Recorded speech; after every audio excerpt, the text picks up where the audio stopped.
দেখেছো বন্ধুরা এখানের বাড়ি করার স্টাইলগুলো দেখো।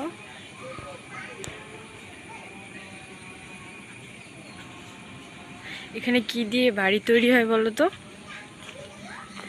আমাদের দেশে যেমন কাঠ দিয়ে হয়, এই সরি ইট দিয়ে হয়, এখানে এই দেখো এইরকম ইটগুলো, এগুলো দিয়ে বাড়ি তৈরি করা হয়। আর এখানে প্রত্যেকটা বাড়ির ওপরে টিন থাকে। এখানে বাড়ি করতে প্রচুর টাকা খরচা হয়।